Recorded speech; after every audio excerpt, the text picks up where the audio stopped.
Thank you to each and every one of you for being here with us today. We are very pleased to be able to welcome those of you that have been with us for a long time now, as well as those who are new to the group. Today marks our fourth workshop on behalf of the Wellness Committee of the Indian Institute of Science. And we are very proud to be able to host it today here at this wonderful place with all of you. So the topic that we are going to focus on today is called Break the Silence, Suicide Prevention through Help Seeking and Help Facilitation. And our speaker being Dr. M. Manjula, Professor, Behavioral Medicine Unit, Department of Clinical Psychology, NIMANS. To give a brief note about our speaker, she is specialized in cognitive behavior therapies and third wave therapies and applies these therapies in regular clinical practice and training. Her research interests includes anxiety and mood disorders, personality disorders, and community-based intervention for youth. So without further ado, I would request Dr. Manjula to take over. Thank you, Catherine, for that introduction, and I am thankful to the IASC for involving me in many of their mental health activities. I think over the years I have done a few number of sessions for the students, and I think last year also I had done one session during the lockdown time. Yeah, so let me share my presentation.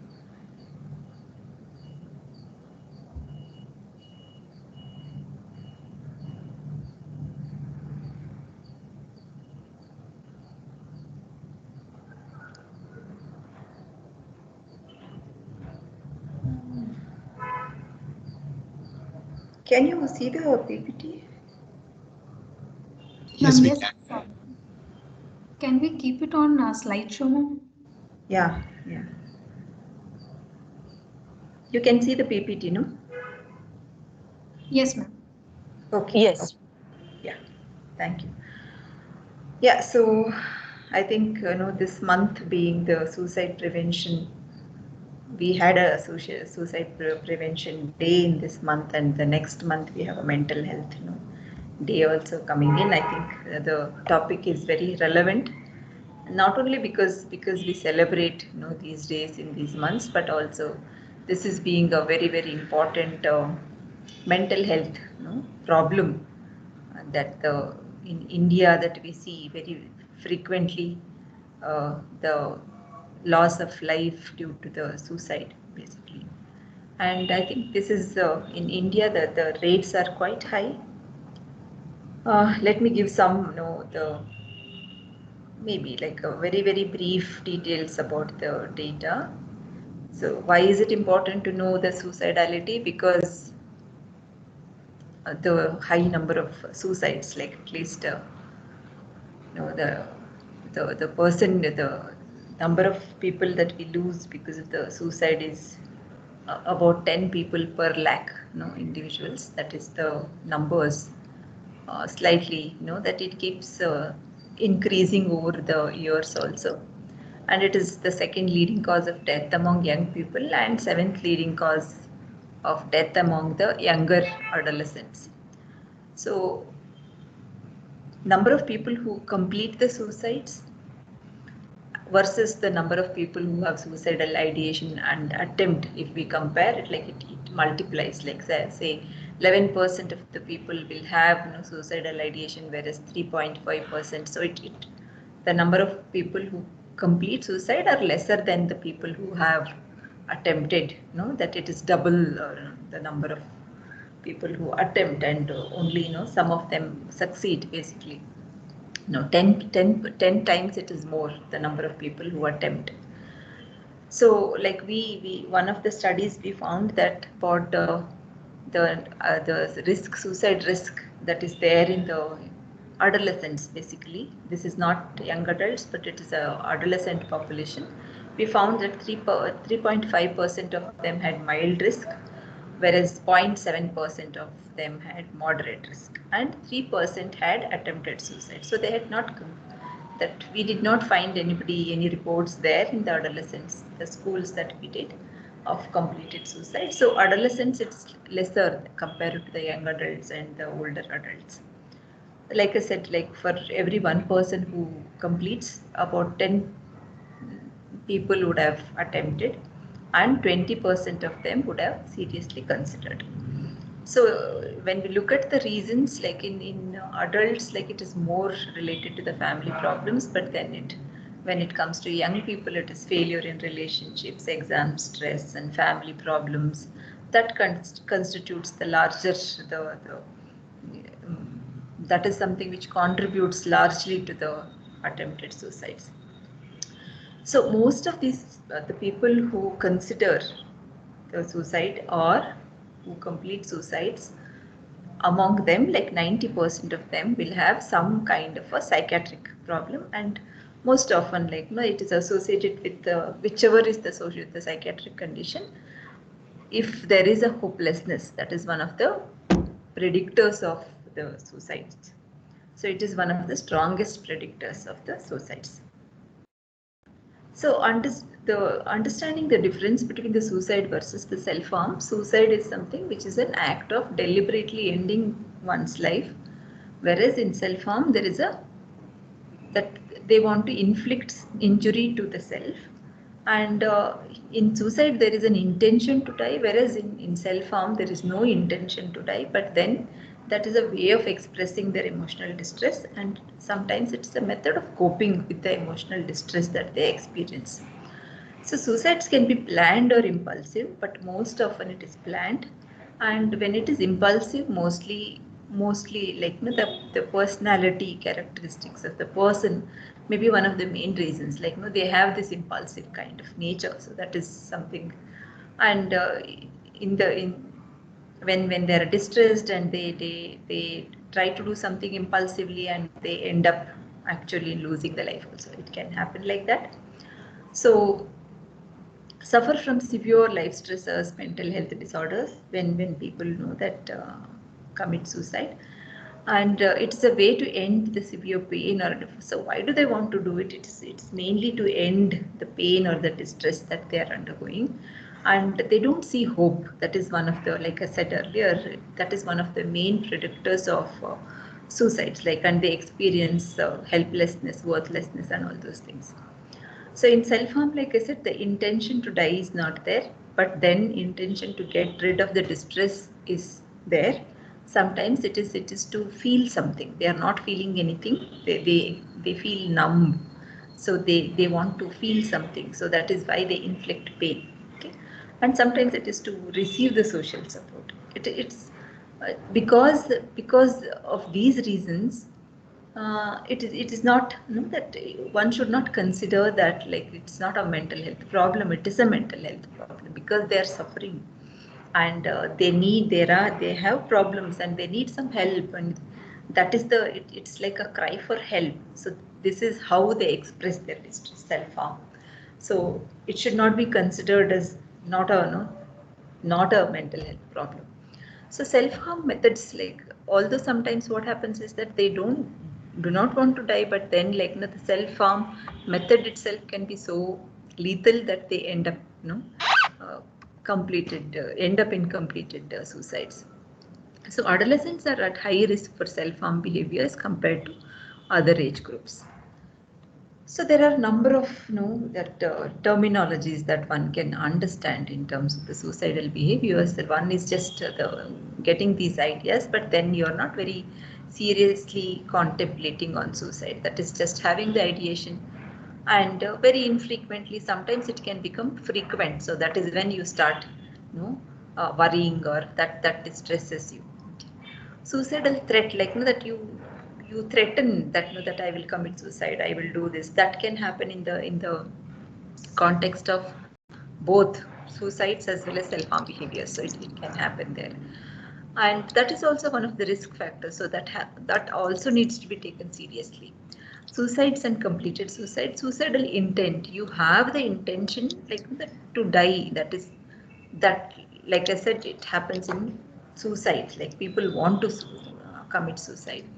Suicidal attempt with injuries, because like that it is not severe enough or lethal enough, so you end up having injuries and you do not complete. Self-injurious behaviors. So coming to the risk factors means these are the factors which will make somebody more vulnerable for attempting suicide. Okay, so and it is not necessary that no any one of these factors or a few of these factors can actually result in suicide. No, like it's a combination of many things at a time. It is like that. So you have many of these risk factors, and then in addition to that, there was a significant stressful life event that happened, and then that at that time you did not have a lot of support, or you did not know what to do. So whatever was required at that time was also not available. So like that, if the things come together, it's a complex thing. So that is why suicide is never a simple thing. So like when I say risk factors, it's like you should not consider that as each one as significant contributors. No, it is always a combination of many of these things. Okay, so stressful life events like say history of abuse, sexual, emotional, physical abuse or neglect, adverse parenting experiences, peer victimization and bullying experiences, history of suicide attempts, like if there are earlier attempts, mental health problems like major depression, impulsive personality, aggressive traits, substance abuse, eating disorders, personality disorders, genetic predisposition of depression or suicides in the family or any other mental health conditions, loss of that loss experiences in terms of social loss, work related, relational loss experiences, financial loss, family problems. So any kind of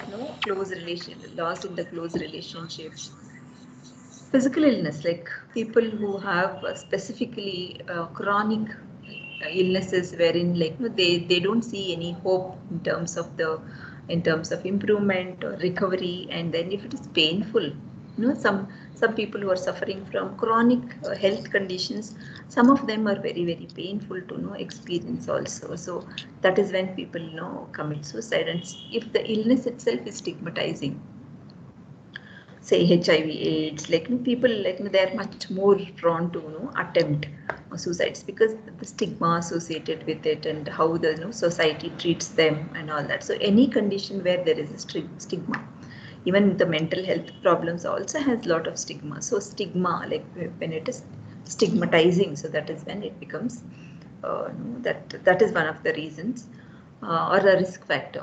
So influence of significant people like family members or celebrities, that the suicide is something which is exaggerated, glorified and all that.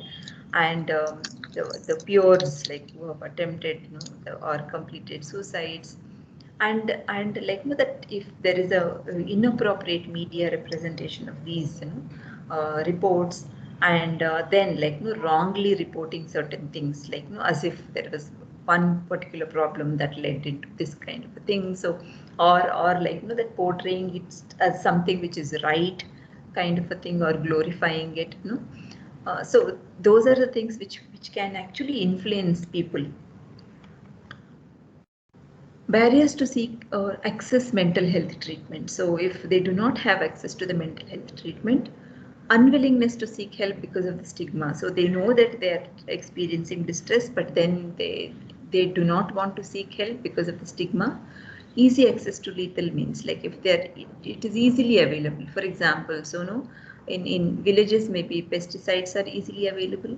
Okay, so like that, or in cities maybe medications are easily available, something like that. So if you have access to, if there are these means easily available at home, so then it becomes that is one of the risk factor. And academic or job related difficulties, and in many of the young adolescents and the young adults who basically who are students, like academic related problems also plays an important role. Sexual orientation, and if that is again really associated with stigma, and they have a lot of difficulties in accepting that, and that uh, accepting and leading the life accordingly if they have difficulties, associated with that. Low self-esteem and skill deficits. So when people have skill deficits, then whenever there is a stressful situation, a problem comes up, they are not able to actually go ahead and face the problem and solve the problems if they do not have adequate coping and problem solving skills. Similarly, like communication skills and other skills also, interpersonal skills also becomes very important. Personality, like if there is that the trait of being impulsive and being very intolerant, or having low frustration tolerance, and having difficulties in managing emotions or regulating emotions. So these are all mm, personality related vulnerability factors. And social support, lack of social support.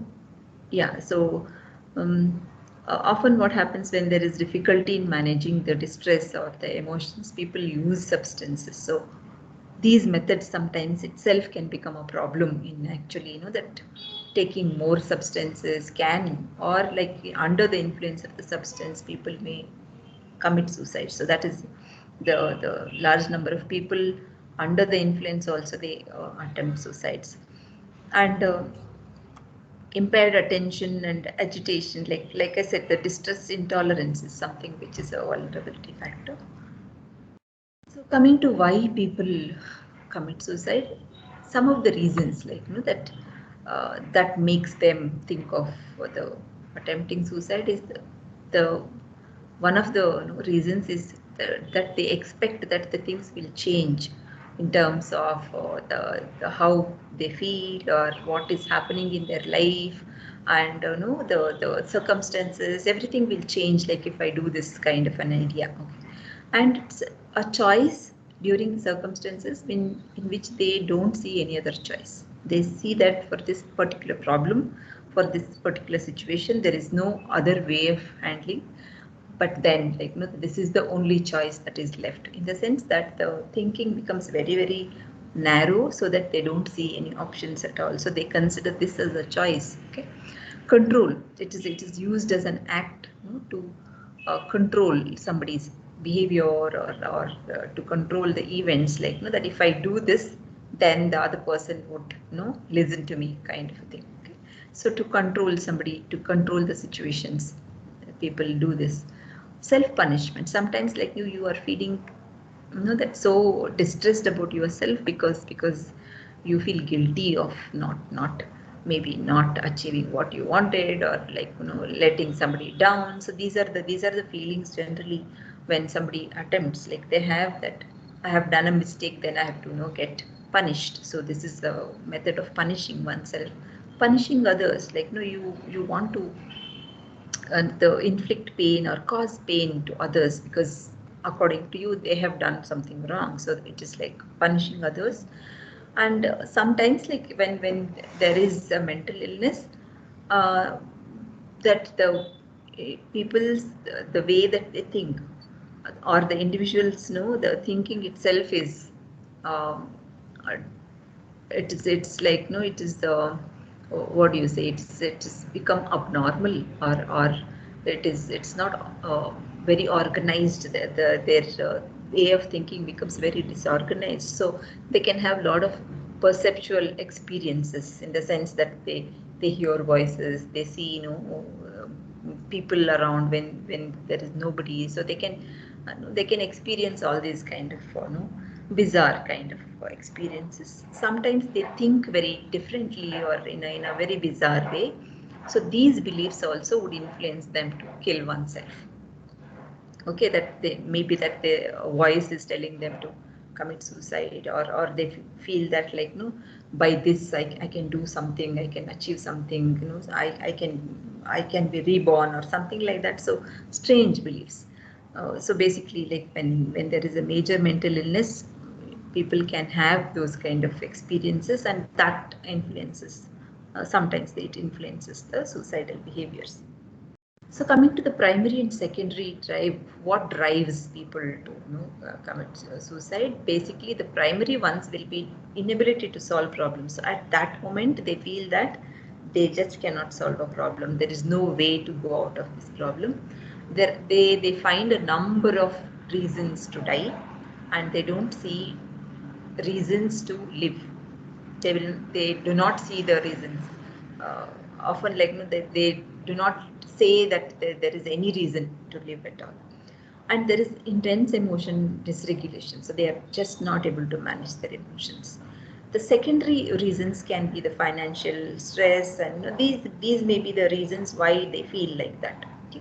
Interpersonal conflict or loss or homelessness, pain and medical problems. So those may be the secondary reasons why they think of these behaviors.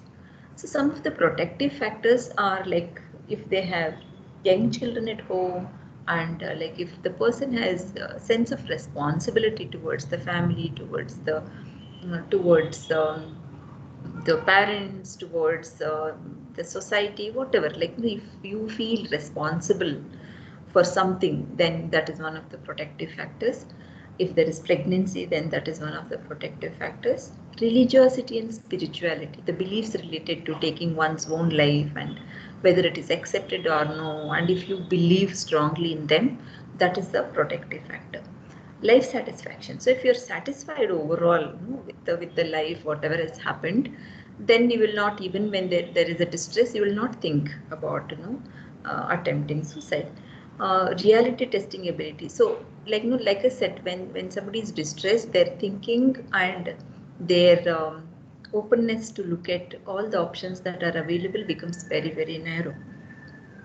So if you are able to see the possibilities, that is one of the protective factors, in the sense that like if somebody can influence you to look at all the other possibilities and the way that the problems can be solved, and know that you are not engrossed or completely thinking in a very, very narrow way, but sometimes you think that no, like there are other possibilities also. If that kind of a slightly, the flexibility is there, and like if you can be influenced to think in different ways, that is one of the protective factors. So like if you are basically a flexible person, okay, so positive coping skills and problem solving skills, positive social support, emotional well-being and family connectedness. Like if you are attached to family members, or like you if you have any close relationships, that is one of the protective factors, because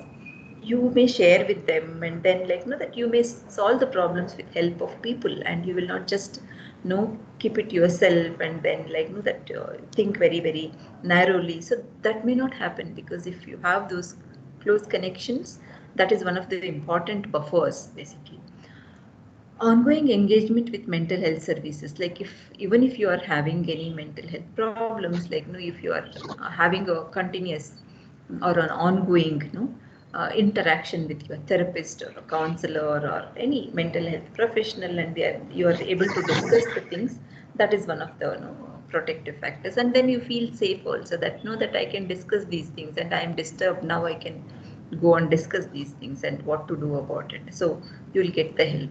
And if you have hopefulness, even when there is a very stressful situation, if you have this that positive attitude towards the life and hopefulness kind of an attitude, that problems will come, but then they are not permanent, they are temporary, and they will go away. So I need to just tolerate with the current situation. That's it. So if that kind of an attitude is there, and if there is a sense of meaning and purpose, so that that every individual is born with a purpose, and I have a purpose, and I have to do something in my life, and I cannot think of these things. So if you have that kind of a clarity in terms of the purpose and meaning in your life, then that's a protective factor.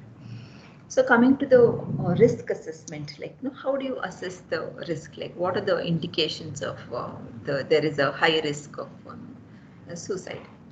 So some of the warning signs that needs to be considered are, like if somebody is talking about dying, any mention of dying, disappearing, being a burden to others, and that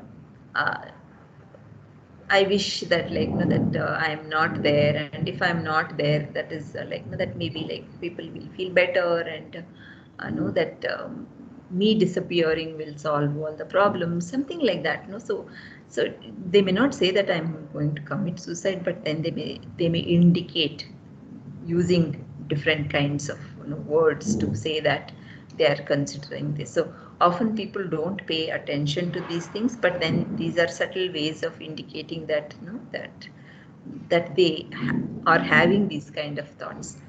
And a change in behaviors, like say they can't concentrate, they can't work, they cannot complete the things, and their routine tasks itself becomes very difficult for them, and they start engaging in risky behaviors like a lot of substance use or reckless behaviors, rage, or like they become withdrawn, isolated. So these are behavioral changes. Like you can these are very obvious that this person was not like this, but now the behavior is completely changed. Change in sleep patterns, I know, either insomnia or like waking up early or oversleeping also sometimes, or having a lot of bad dreams, indicating their distress, disturbance. Change in eating habits, either eating too little or too much, or overeating, or there is a recent loss experiences like death, divorce, separation, broken relationship, something like that. If that is very disturbing, that is a warning sign. Change in personality, like that you are a very stable person, but then you become irritable and anxious, tired, indecisive, very you lose interest in people, and that you completely stop doing all the things that you do, the any activities which gives you happiness, pleasure, and all that, and know that you behave impulsively. So these are warning signs. Talking about feeling trapped or unbearable pain, so I just cannot bear this pain, that mental pain, like so, or like that you feel that there is no way to go, like you are trapped in a particular situation. So talking about feeling like that, looking for methods, like that asking or checking for methods to kill oneself. Okay, so people search like various methods, and like if they're doing that very frequently, making preparations, making a will, or giving away things to people, and that clearing of all the things, and feeling very low in the sense that worthless, and shame, or guilt and self-hatred, if severe, like feelings are like that. No hope, that of course I think I have repeated the hopelessness several times, but then that is one of the main indicators that that things will not get better, and this is it's like nobody can help, and nothing good can happen. So that kind of thinking, severe anxiety and agitation. So you can see that they're very, very anxious and restless and all that. So some of those are the risk, the warning signs, like one has to look for those kind of behaviors. Some of the common kinds of the feelings that people have, when they have these active suicidal thoughts: extreme self-hatredness, that is the feeling. So they feel that that you don't deserve to be living, kind of a thought generally. Okay, and like nothing matters anymore and you should kill yourself, like, that hopelessness kind of a thing. And you don't want to connect to anybody because that you feel that you trouble everybody, and then it's better not to connect with anybody, isolating oneself and being and being to yourself and without talking to anybody, and you are better off yourself. And so it's one, it is that they can't help, and another thing is that like why to trouble them, kind of a thing. Thoughts of not belonging, that nobody likes you, you don't fit anywhere, kind of thing. Thoughts of being burden to others, so like because of me people are suffering, so I should not actually trouble them. So these are the generally the thoughts that people have, or feelings and thoughts that they have during the time when they consider the suicide. So this is one acronym, like this is given by the American Association of Suicidology, which talks about is path warm. This is an acronym. So ideation, having the ideation, it's like if it is infrequent, once in a while that you have and you are not seriously considering, and no, there is no intention, then it's fine. But then if it becomes frequent, and if it is you have the intention and then you start looking for the means, then it's like no, it has to be seriously considered. So ideation, substance abuse, and purposelessness, anxiety, feeling of being trapped, hopelessness, Which step are withdrawal, you in? Which step are you in? anger, recklessness, and mood change. So these are the things And that needs how to to be call in considered children? for suicide assessment. Ask if they have like that what you can do basically. First of all, if you find that there is no, that there is your friend or whoever, like no, your peer is having a low mood or any of those risk factors that you identify, in the sense the warning signs that you identify, ask if they have ideation. Like there's nothing wrong in asking, like no, whether they're having any kind of these kind of thoughts. But then you cannot suddenly go and ask somebody like this, but then you can ask them like that I see that your something is bothering you or something is disturbing you. What is it? Would you like to share with me? Like that. So if they like, then they will share definitely. So you can show your intention to help. That is like that I I I I'm willing to do whatever from my side I can do to help you. Okay. So then maybe like you can ask like if they have, once they talk about the problems, and do they also have these kind of thoughts sometimes, and whether like they are getting, if it is yes, then like whether it is repeated, whether it is persistent. And ask, definitely this is something which is very important, do they have a plan? Did they think of a plan? Like do they get these kind of ideas that that the way to plan and things like that? And if they have already attempted, like how and when, like they wouldn't have shared with anybody, but then they would have attempted. It can be an aborted attempt also, like they tried but then they stopped also. Like many, what happens is that many a times that before you make a serious attempt, you make hesitant attempts also, like that you try and then you keep quiet, you try and it's like that. So hesitation is there. So um, if they have done something like that, then definitely that you have to ask whether, if they have a plan, then you have to go ahead and ask like whether they tried sometimes. So how and when and what method, and whether it was very very severe attempt or lethal, and whether it's a well planned, like when there is nobody in the room, or like that they latching the door, like that those are like, see the severity of the situation, in the sense that how well they planned, and then to make sure that it's a severe lethal attempt. Okay. And what stopped, what to ask, like sometimes when people are feeling disturbed, think of suicide, is this something that they are also thinking? Okay. So maybe that is how the question has to be embedded in order to make it little more what do you say, not a sudden one. Okay. So little more gradual in the sense. Okay. So if you are in doubt, like if you feel that there is something going on, and then like you are in doubt, like you have a doubt that the person would have done something, don't wait, ask the question. There is nothing wrong in asking. Okay. So if the person is reluctant, and you have this gut feeling that there is something wrong, that person is not sharing, maybe like you can be persistent and ask, like maybe after some time again, so that they may open up. Okay. And often people open up. Talk to the person alone in private setting, not in front of people, not to embarrass the person, and not to make them feel bad about the kind of the problems that they are experiencing. Allow the person to talk freely.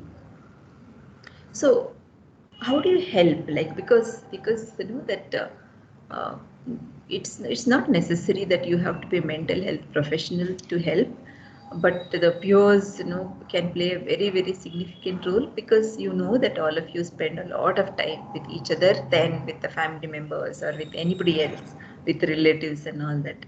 So it becomes easy for you to connect, and also it becomes easy for you to understand the context in a better way, and also give suggestions which are practical enough, because the people who are not are living in the kind of the environment that you are living in, and if they are not of your age group, their thinking may be slightly different. Okay, so that is the reason why the peer groups becomes very, very important. So the goals of supporting or helping would be to reduce the suicidal risk symptom, and if at all there are symptoms of depression and other risk factors, to reduce that, to find out solution to the current problems. If there is a significant stressful experience that they are having currently, then what can be done for that problem? I think that peer support becomes very important here, to reduce the negative thought patterns and behaviors, and to reduce the behaviors which maintain the problems. Like, say for example, if somebody is withdrawing and then like using a lot of substances, those are the behaviors which will maintain the problems. So you will have to reduce those factors which maintain the problems also. Okay, so these are the goals of supporting, and especially the peer support, like if you are if you have to help your peers. Okay, so now the role of peers in acting as gatekeepers. Like peers, like I said, you share common life experiences, situations, and values, and know that it helps to be empathetic. Like that they feel understood, because you are from the similar kind of context, and more or less your morals and values and all that matches. So that is why, like that it helps. And it helps in constructing the coping and the support and empowerment, and also to rediscover hope. Like that you will be better able to give them a lot of options and the ways to come out of it and all that. Like I said, because again, like that what exactly is the context. So what is this gatekeeper? Who is this gatekeeper? Whoever is willing to give that time and energy to support, to help somebody in distress, and specifically in the context of the suicide, like to identify those risk factors or the warning signs, and to be able to provide the timely help. And if you are willing to do that, you are a gatekeeper. Okay. So it can be peers, teachers, doctors, nurses, social workers, anybody. So they can be a gatekeeper. So like you will have to basically watch and be aware, and you are like that sensitive enough to pick up those cues, and then give that alarm, that help them to take help, or to provide that support system which is necessary at that time. So what are the things that one can do as a peer to support each other? Stay in regular touch with them. That is the most important thing during the tough times, and see that how you can involve them in meaningful activities, like how you can make them more active and more interactive with people, so, and increase the activity level, so that the depression as well as the suicidal ideas reduces. Okay, so find ways how you can involve your friend in activities. It can be anything which interests, that games, movies, walks, exercise, hanging out with others, any kind of a social interaction which helps them. Okay. And offer that help in regular day-to-day activities. They may be having difficulty doing their daily chores also, so help them in terms of their homework, in terms of their I don't know, like your if you have research work or academic work and all that, like how you can help them, how you can make the things easier for them. So whatever you can do from your side, and support the treatment efforts. Like if they don't know like where to go, how to seek help and all, maybe like you can accompany them, you can put them across to some mental health professional, or whatever help that they require, whichever the source that you want to provide them. That is something which you can do. But at the same time, don't think that you can do everything. So you cannot do everything also. Like there is a limit to what you can do and what you cannot do. So that is something which you should be aware of, and this is the first steps. It's like a first aid kind of a thing that you do. But then like when the problems are severe enough and you know that it's your intervention is not sufficient, which may be a first aid, but then it is not sufficient. So then I think that it's better to inform the others, and then it is better to put them across to mental health professionals instead of thinking that your support will solve the problems.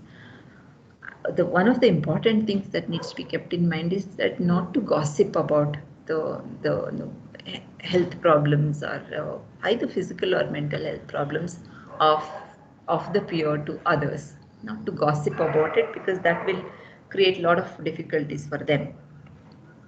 So what are the things that one can say, like I said in the previous when I was talking about how to ask about suicides, like I have been feeling concerned about you recently, have noticed that some difference in you and wondered how you're feeling or how you're doing. So I wanted to check with you because that you seemed pretty down, or so this is how like you can start the conversation. Listen carefully to what the peer is going to say, and then like not to be judgmental when you're listening to them, like, oh, this is a small problem, that is being a judgmental kind of a statement. No, even I had no experience this kind of things. It's nothing serious. I don't know why you are taking things so seriously. This is a very judgmental statement. So see that you are not being judgmental, because the person would stop sharing with you, and then you cannot help them. So because when they're experiencing a problem, it's a big thing. Either it is for you or for the other person. When you're actually experiencing, it seems very, very big. Okay. So sometimes that you need not agree or disagree, but not to be judgmental. That. So building a contract by asking, will you promise me not to involve in these behaviors till I find help for you, and maybe by tomorrow I will let you know that where to go and what to do, and today can that even if you get these thoughts, maybe that you can be with me, share with me, or don't take any actions. Okay. Or you assure me that whenever you feel that way, that you will distract yourself and do these things, or let me know, something like that. That it's like a contract that you will not do something to yourself. So this is like a no suicide contract kind of a thing. So what are the things that helps and what are the things that needs to be avoided? So you can say that you are not alone in this place, means that that many people, many of us, that have these kind of difficult times, and then that it is possible to come out of these things also, that many people have this kind of thoughts.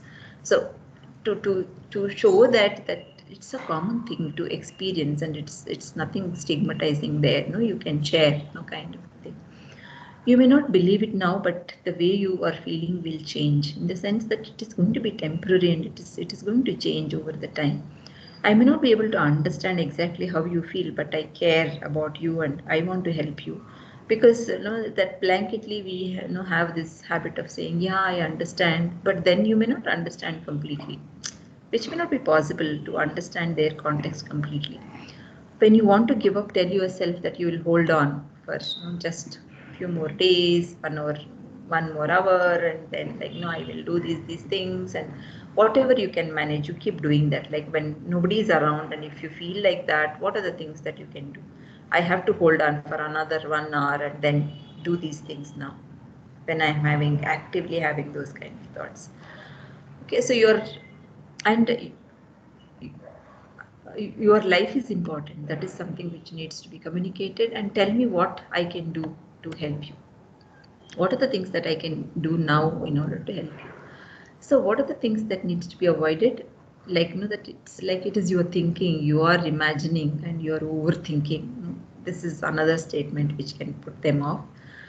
And we all go through these times like this, and it's not a serious problem. Okay, look at the bright side. because they are not able to look at the bright side. So if you tell them that no, you think positively, they are not able to think positively at that time. You have so much to live for, and why do you want to die? If you ask that question, they will see that I don't have anything. You may see, but they may not be able to see. I can't do anything about your situation. Just snap out of it. No, just get out of it. What's wrong with you? No, why you're thinking like this? Okay, and maybe like that you just not spoke to them for some time, and then you know that you think that the problem is over now. Now are you not feeling all right now? Okay, so that is again, that is something which needs to be avoided, because it is impractical to think like that, because it takes time. So what helps suicidal youth, in the sense that what are the things that they have to do, or what are the things that needs to be done around them? One is to formulate a personal set of warning signs. What are the warning signs for you? That is something which has to be planned. Vulnerable times, or vulnerable, the triggers which can, the trigger of these thoughts, and the kind of the feelings that you get, like feeling low, and which will trigger off these kind of thoughts. So these are all the risk, the warning, or the, what do you say, very very vulnerable times. That is something which needs to be kept in mind. This is the very risky time, or a risky kind of a thought that I have. So you just make note of all those things. Work with the emotions, that allow to express the feelings and emotions, and talk about it. Okay, and safety planning. So means restriction, to restrict the means. What are the plans that they have, and what are the things that are going to be used as means to attempt suicide. So those, the restriction of those things, maybe the fans, or the door latch, or the keys and things like that, or whatever, like that are the means for attempting, or the medicines, drugs, substances, so many things. Okay, set of safety strategies. What are the safety strategies that one can see that at home, or in the room, or what are the things that will be kept or will not be kept, and what are the things that they can do at that time, and the individuals whom they can contact, and helplines that they can contact. What are the things that they can do at that time, like say walking away, going for a walk, shopping, cooking, playing with the pet, talking to somebody, just going out of the room, and talking to a friend, going to library, reading your favorite book. So anything which can distract them for that moment is something which needs to be done. Physical exercise, so anything, like again, it's personalized. It's not that that what works with you may work with them. So you'll have to personal tailor make the whole plan for each individual.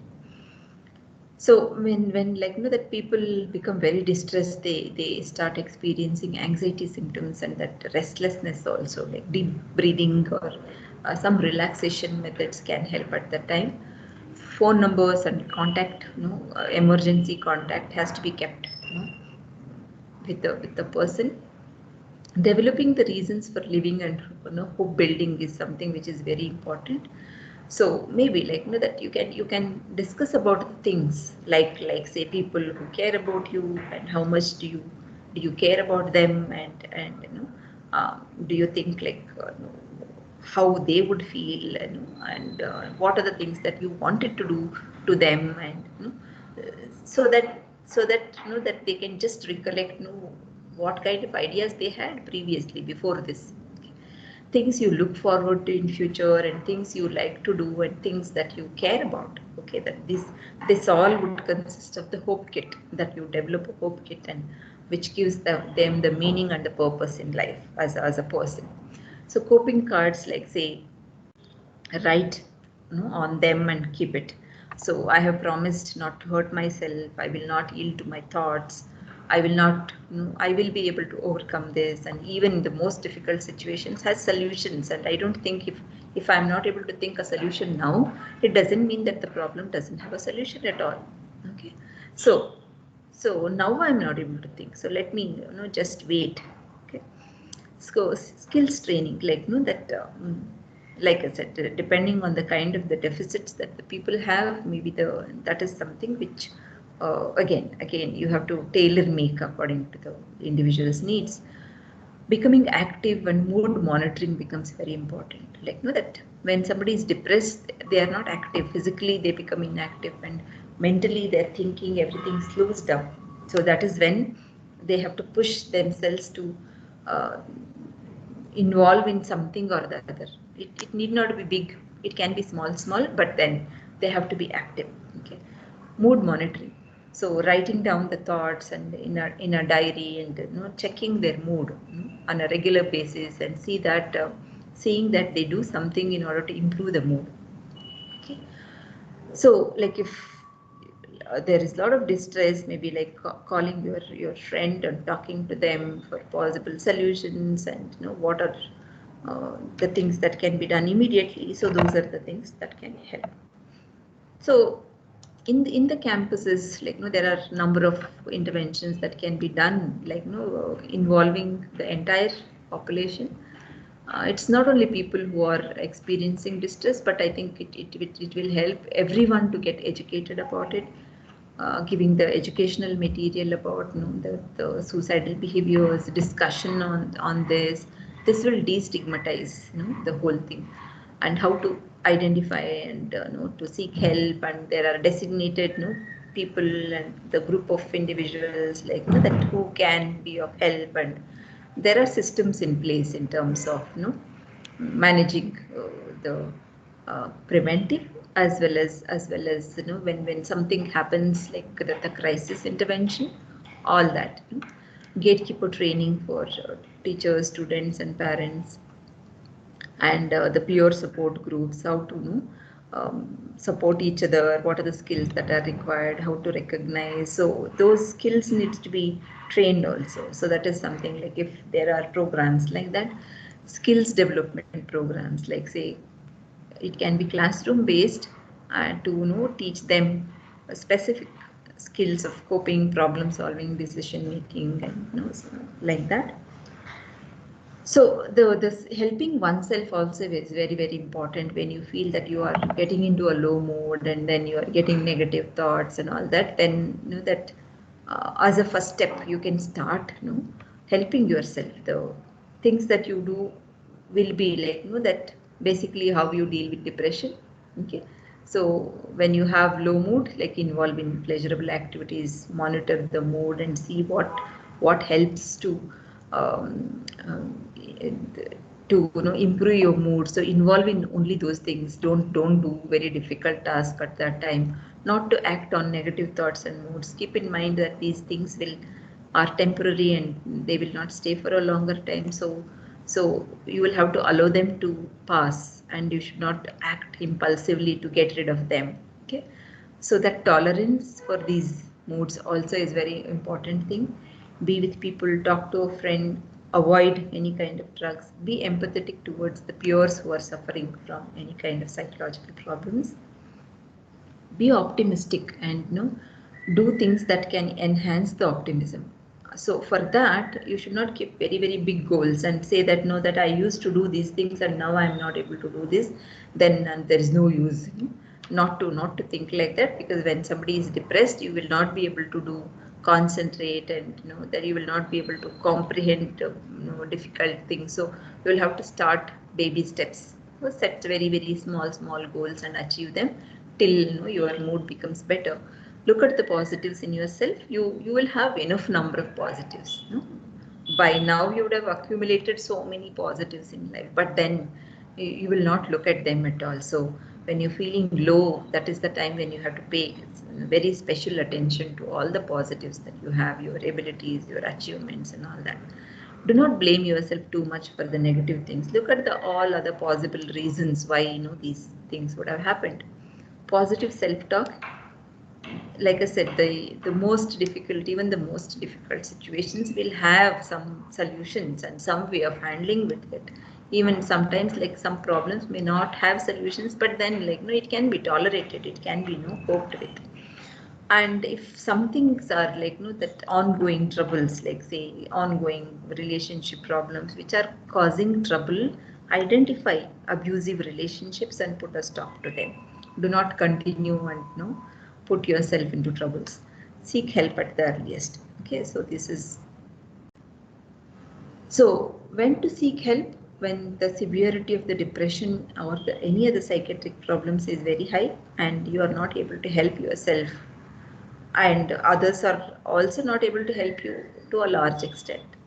To some extent they are able to help. Your distress continues to be there. That is when you have to seek help. And if there is an immediate crisis situation and you are disturbed, that is when you have to seek help. Self-harm behaviors are there, and if there are suicidal attempts, and if you have frequent suicidal thoughts, you will have to seek help.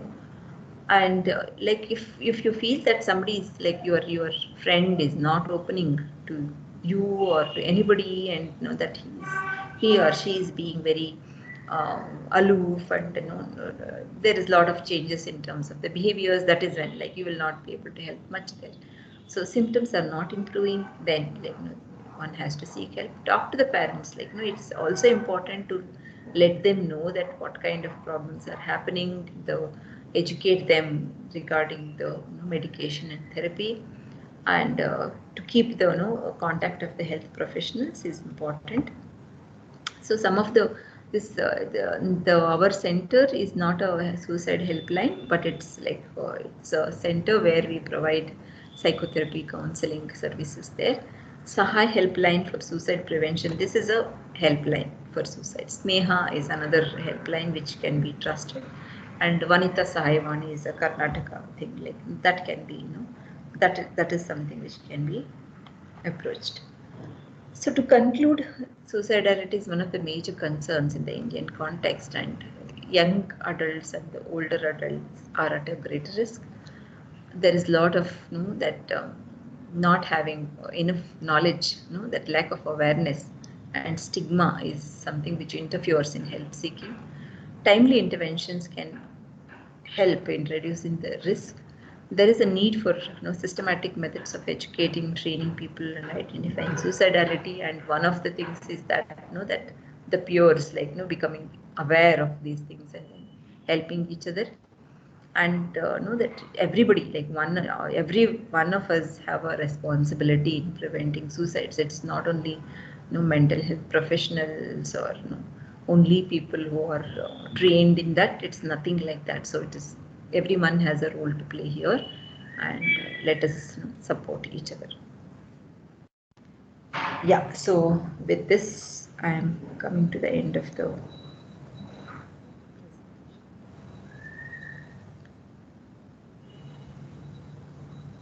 Thank you so much, Professor Manjulam. It was quite a comprehensive presentation. Now the floor is open to others for asking, the participants to ask questions. There are a few questions in the chat box. So I think we'll give 2 minutes if anyone would want to ask any questions. If not, I'll start reading the questions from the chat box.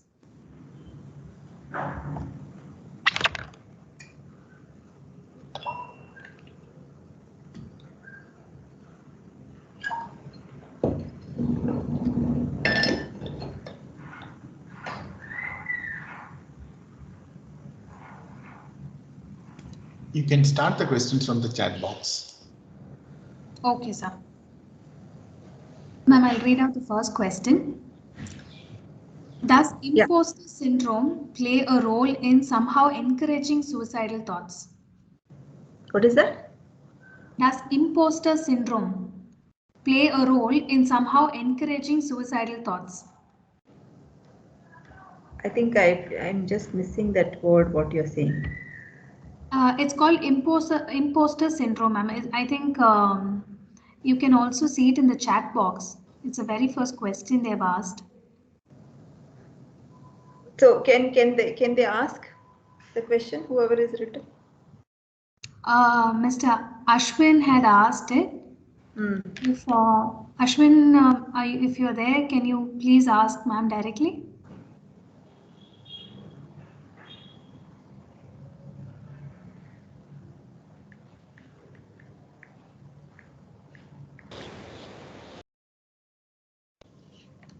Yeah. There's no response, ma'am. Please go to the next question and come back to this question later. Yes. Yeah. The next question is, can you explain personality disorders in teenagers? Does wrong parenting contribute, or is it inborn nature? Inborn, okay. So personality definitely plays an important role because that it influences the way that you cope with things, and also like that one is the stress coping part of it, and also it influences the way that you think, because the kind of the beliefs that you have, all that will be influenced by this. Say for example, that there are we divide them in terms of different clusters, cluster A, B, C kind of a thing, like where some individuals will be very anxious, and they depend on others, and but then they avoid close relationships, things like that. That there are different kinds of traits, and whereas another set of traits will be like having difficulty in regulating, managing emotions, having difficulty in distress tolerance. They just cannot tolerate the distress. So these are all the, or some people will be very, very impulsive. They just cannot wait for things. So these can influence the kind of the actions that they take. So whenever there is a problem, how do they approach the problems? That is influenced by the personality. So that is how the personality has a major role to play there. And the related question is that whether it is the contribution of the parenting, isn't it? Yes. So, like if there is a personality disorder in the family, there is like a chance of increased chance of the children also having or getting that through inheritance. That is one. And another thing is that you can learn those behaviors, how they are managing, you will learn also from them. So parenting plays an important role in terms of how do they display these things, and how do they interact with the children, and whether they are available to the children. So all that makes influences that the way that they handle situations. So parenting has a lot of role to play, as well as parental mental illness also has a lot of role to play, and heredity also has a role to play. I'll move on to the next question. When someone asks for privacy in clear terms against a background where everything is normal, is it okay for making inferences about withdrawal or isolation and suggest to connect them to a mental health professional? Okay, if somebody is isolating. Especially in terms of privacy, when someone says that privacy is more important against a background where everything is normal. So in that situation, is it okay for making inference about withdrawal or isolation and suggest them to connect to a mental health professional? Okay. Yeah, so I think it is there is a thin line, no, that because between the being normal and abnormal. Like there is no lot of difference between like how to be when a person is normal, when the person is having a mental health disorder. It is a continuum. So we say that it is on the continuum, and like that we all of us require some kind of a privacy. It doesn't mean that like that they all of us have the problem. So you'll be able to make out that when somebody asks for privacy, and how long, that is one thing, and in what context, that is another thing that has to be kept in mind, and whether that is the way that the person functions. Like if that is, and there is no disturbance, but the person functions that way. So this demarcation has to be done. So that is how one has to understand. If it is a normal pattern of the person, then you need not worry about it. If it's sudden change, then you have to worry about it. Okay, I think these are the things that needs to be kept in mind. Thank you. The next question is, some of the major risk factors mentioned in the talk are chronic stressors such as financial difficulty, academic uncertainty, stressful mentor-mentee relationship, which can lead to hopelessness. How to release some of these stressors in an institute? Gatekeeping, from what I understood from this talk, might help once the distress sets in. How to prevent the stressors to begin with? Yeah, so there will be like the stressors which are uh, very specific to particular kinds of educational environment. Say like if you're doing research, then the challenges of the interpersonal relationship with the teacher and the student, and the kind of the stressful experiences that one has to go through during the PhD work as such, because at different stages there will be different kinds of stressors. So these are all like that expected kind of stressful situations.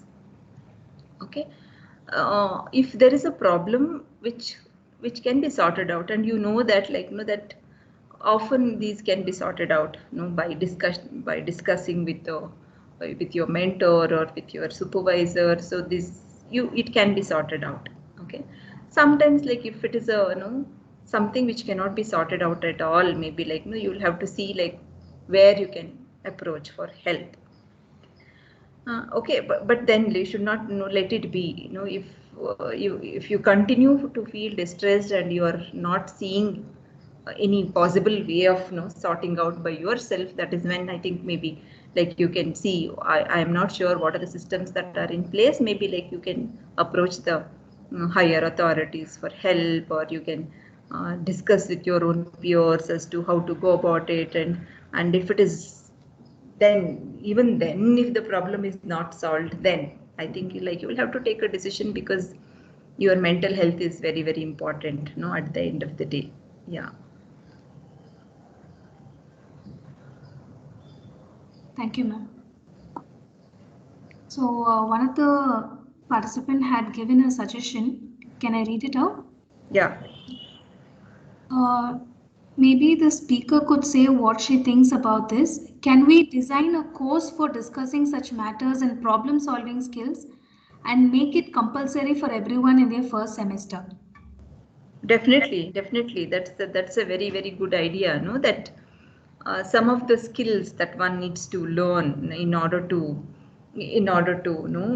survive in an educational setup, because like I said, any educational setup will have its own challenges, and it's a very, very crucial stage of the life wherein you have to manage your academics, you'll have to manage your relationships, you'll have to manage your relationship with the family, the pure relationship, romantic relationships, all these like you have to manage, and it's not easy job.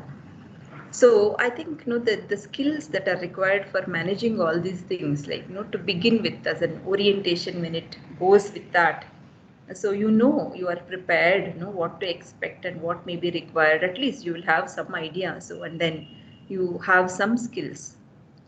Okay, so it's a good way of starting, so that you are prepared and you know what to do. Yeah, thank you, ma'am. There's one more question. What are the possible impact of using the word suicide and not using it? No, sorry, I missed your question. What are the possible impact of using the word suicide and not using it? And not using? Not using the word suicide. Okay. Using the word suicide, I think it's important, and like it should not be treated with reservation. Why it has to be treated with reservation?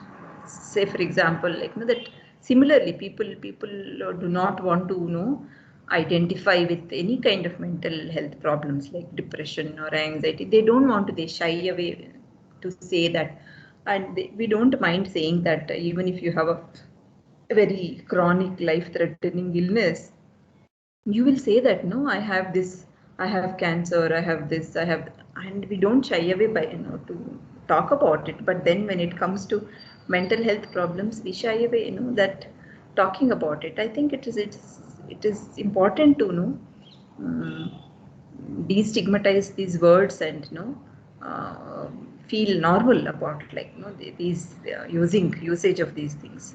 In one of the educational institute where, like, I went to talk about this, actually they said that don't use the word suicide.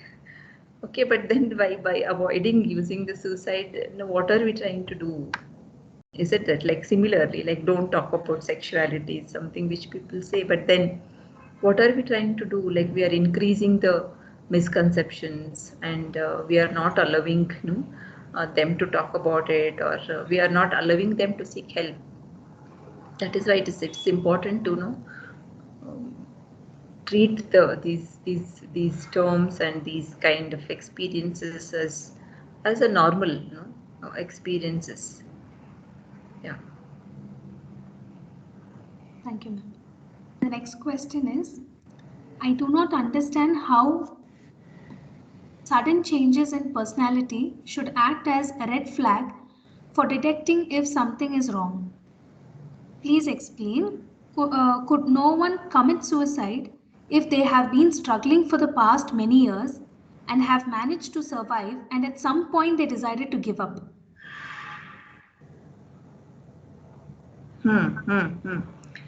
Are there two questions in this? Yes, ma'am. Huh. The first one is how sudden changes in personality should act as a red flag for detecting if something is wrong. Okay, so I'll answer this question first. Like, any change in the behavior which is out of their personality is a red flag, because that suddenly nobody can actually change their behavior without any strong reason. So it means that their thinking and their feeling has changed, basically. So that is why, like, it has to be considered seriously. A sudden, very very silent and a stable person becoming suddenly aggressive, and it's not one day thing that I am talking about. It's not one instance. It is like if the behavior persists for a longer time. That is when, like, one has to, like, that you have been seeing this, like, in 1 week or something like that continuously, like, their behavior has changed. It's not one instance. That is when, like, that it's a red flag, because it's not their usual self. Okay, so some kind of changes in the way that I think is happening there. Yeah? The second question is, Could no one commit suicide if they have been struggling for the past many years and have managed to survive, and at some point they decided to give up? so does it mean that should they not commit suicide? Is it like that? Does it mean that no, if somebody is struggling with a lot of problems, it means that it is all right to give up? Does it mean that? Ma'am, it's a connectivity question. It would be nice if the person who had written it can ask it directly, because we don't know under what perception the person had asked.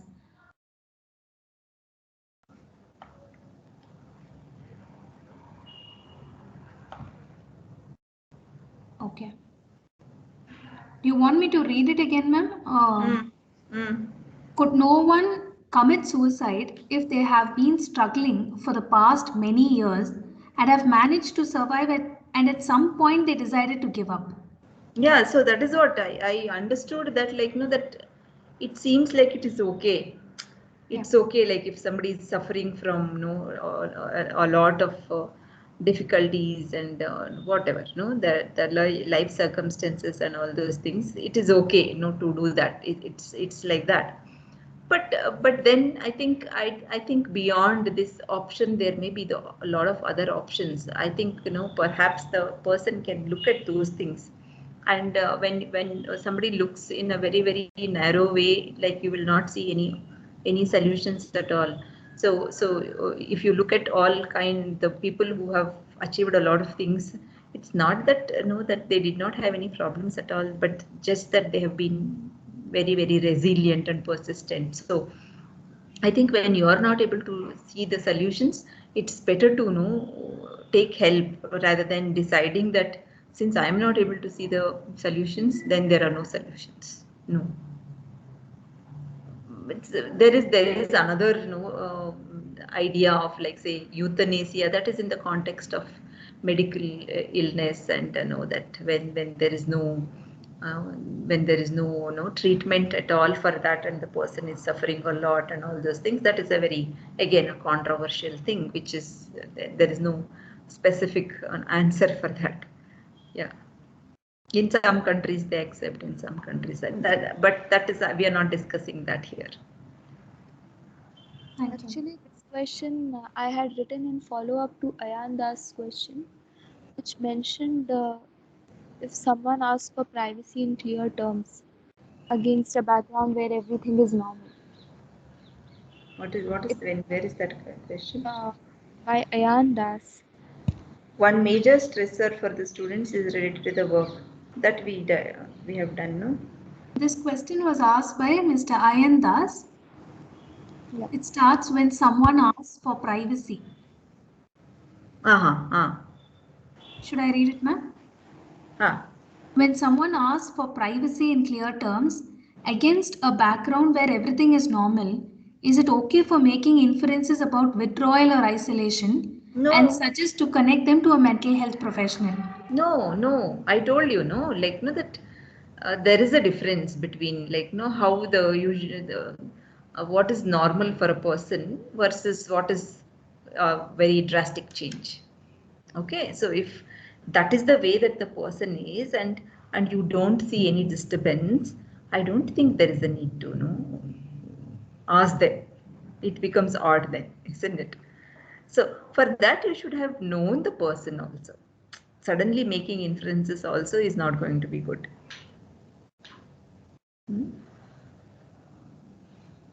Thank you, ma'am. Yes, ma'am. Yes, ma'am. There's one suggestion raised in the comment. One major stressor for students is related to their work. It would be great if faculty members are advised to break the ice with their lab students or mates. They should also be trained in dealing with students. If students feel connected to their supervisors or find them as willing to hear or listen to problems about work or research, a lot of things will get better. Definitely. That's a very nice suggestion. Of course, they should also, like how you should be aware of the various mental health problems, as well as the kind of the difficulties that you may face in the academic thing. They also should be aware of how the students, what kind of problems that they face, and what kind of support will be helpful for them. Okay, how to help a struggling student. So all these things, I think, are important for the supervisors.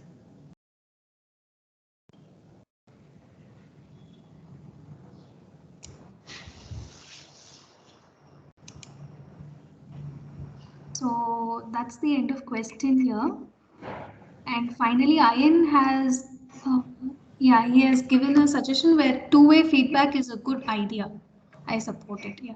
Yeah. There's one question now.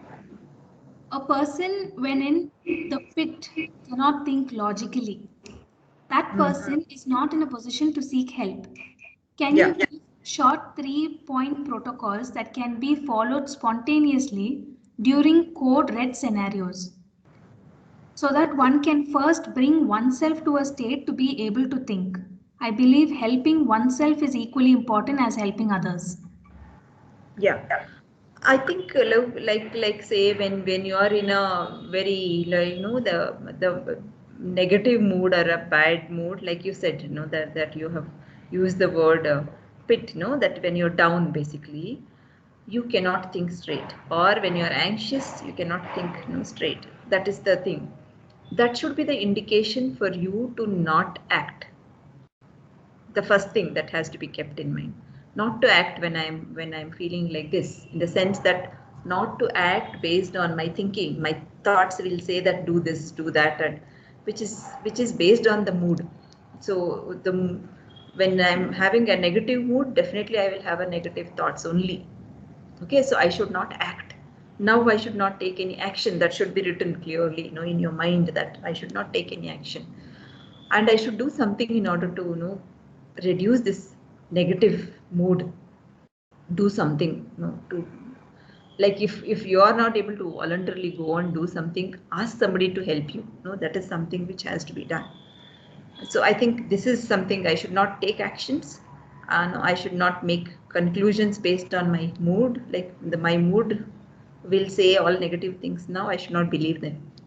I think these are the things which needs to be kept in mind, and as quickly as possible, that taking help. Thank you. So those are the end of questions as of now.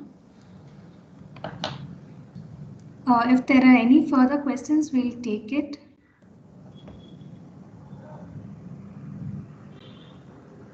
Yeah, there are 2 questions, ma'am. Can I read the first one? How can a friend assess the risk from a distance? From a distance, in the sense, like if you are living in a different place. He has just mentioned distance. Yeah, I'm not sure, like distance means what? Is it that when you are physically not there around the person? Or maybe like if you are in constant touch, or through the calls and messages, then like there is something which is indicative of a disturbance. That is one way of assessing the risk, and then you can ask, like, is there something bothering, and is it even safe to look out for indicators in people? I'm not able to read the complete, just Yes, scroll down. The first question that actually the person asked, yes, it meant when the person is not being physically around. And the second question is it even safe to look out for indicators in people we are not closely related to, such as friends or family? It might not be easy to know their personality, and one could jump to conclusions. Yeah. See, even if you are not a very close friend, but then like that maybe like if they are working in the same lab, or if they are working in the same class, whatever, and know that you see some changes, and then maybe you can just caution, at least that kind of a caution. Maybe like if it helps. You may not know their personality, but then if you feel that gut feeling kind of a thing, if you feel like that, then it is better, instead of ignoring, saying that I should know completely. Yeah. Thank you. So I hope, yeah, that's the end of the question now. Okay, there are more questions coming up.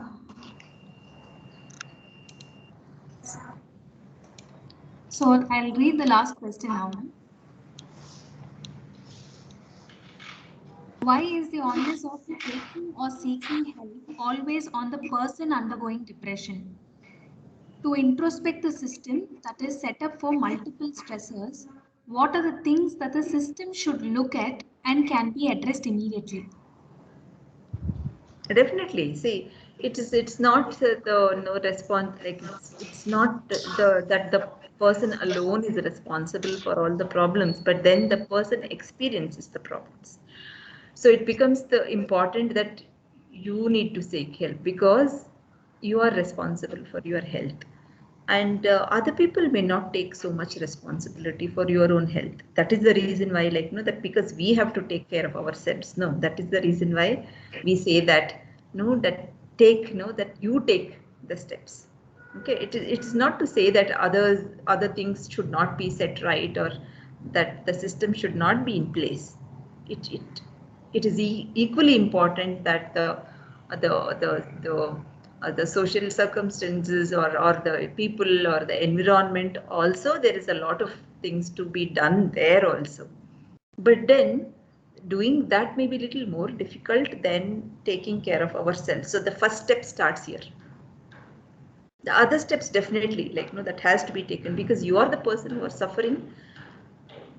You have to take the first step, because it has to help you first. That is the thing. then of course, like system level is something which is, that there is no doubt about it, that it has to be, done. The system, the friendly systems has to be in place. The student friendly, mental health friendly, systems definitely has to be built.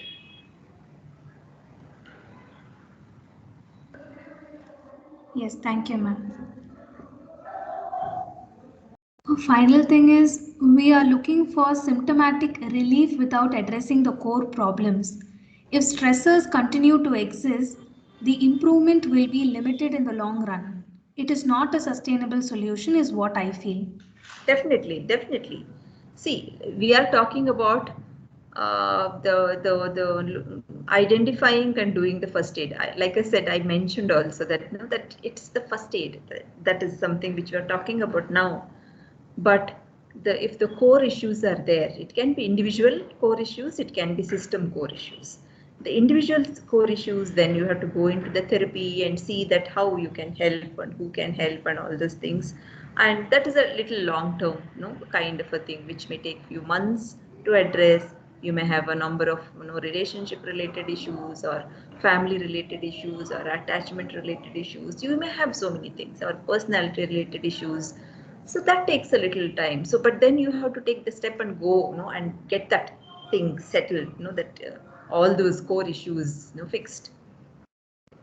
Okay, like that individual level, system level also similarly there are. Okay, but we are talking about when it manifests, what to do. Like I said, the first aid and how you can help people. It's like that. But then if you address the core issues, definitely that is the thing that has to happen ultimately. Yes, thank you, ma'am.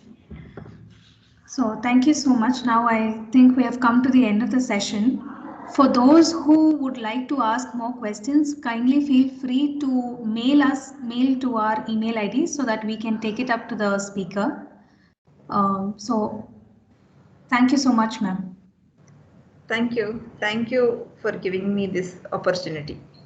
Thank you. Okay, I just want to come in here. I just wanted to tell the audience that, there are various other programs of the Wellness Center.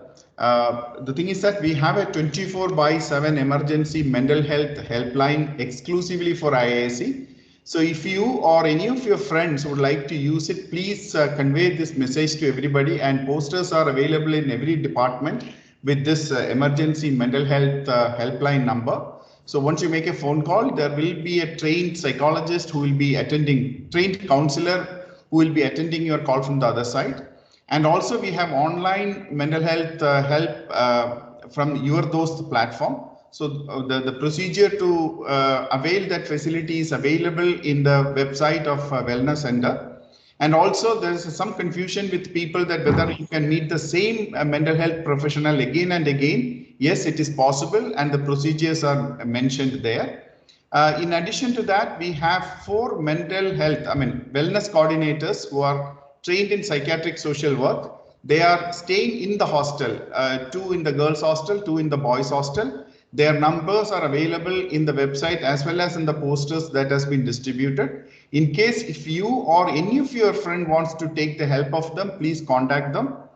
They are staying in the hostel so that you have all the access to them. Another thing is that we have 2 campus counselors and 2 consultant psychiatrists in the campus. And also, if you visit the website of the Wellness Center, you will see we have 8 psychiatrists and counselors, and their contact is given. Any student or any of you or your friends would like to meet them, there is no referral needed from IISc. You can straight away approach them with the identity card of IISc. You can consult, and also you don't have to pay there, and the bill will come to IISc directly. So please make use of all these facilities in case if any of you and any of your friends are in need of help. As Professor Manjula said, there are a lot of indicators that you can look for. And another thing that you might have realized, some of you might have got some phone calls.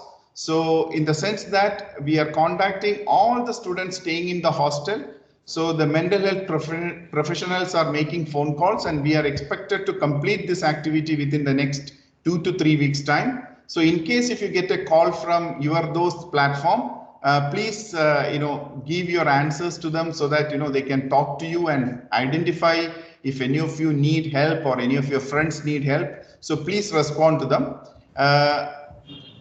Another thing that is important is that some time back we did a survey to find out what's happening in the campus, and we got only 10% response. So I would request all of you to advocate that if such a survey happens in future, please encourage all your friends and yourself to participate in this survey, so that from there we identify what are the issues that is prevailing in the campus and then can be addressed a little bit more proactively. So please make use of that. And also I just wanted to tell you, please visit the website of Wellness Center. There are a lot of videos. For example, today's lecture is also recorded. Like that, so many programs have happened in the past. See, for example, managing stress during COVID time management. So various other discussions happen. So all those videos are available in the Wellness Center website. Please visit and make use of it. Now, Professor Manjula, one question from my side. So all these are the resources available in the campus. Now, one of the challenge is to get people making use of these resources.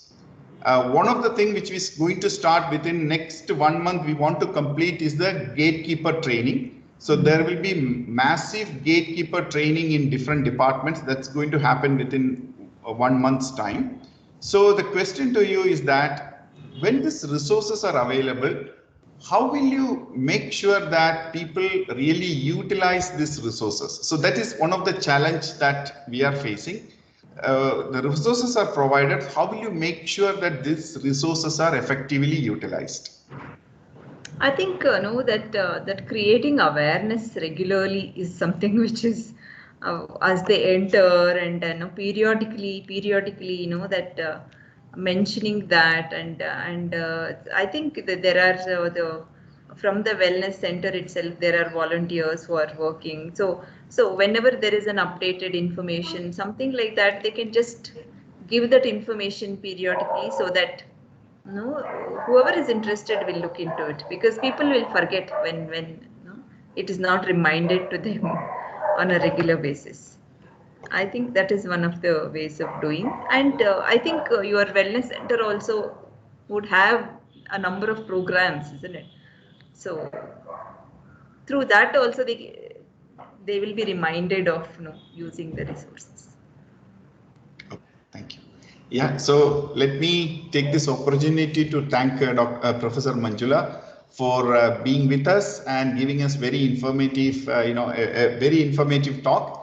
And Professor Manjula helped us last year during the pandemic, when the students were at home and many students were in the hostel here. So she addressed the students who were staying in the hostel during March 2020 to June 2020. So that was quite useful. Thank you, Professor Manjula. Looking forward for your support in future as well for the Wellness Center activities.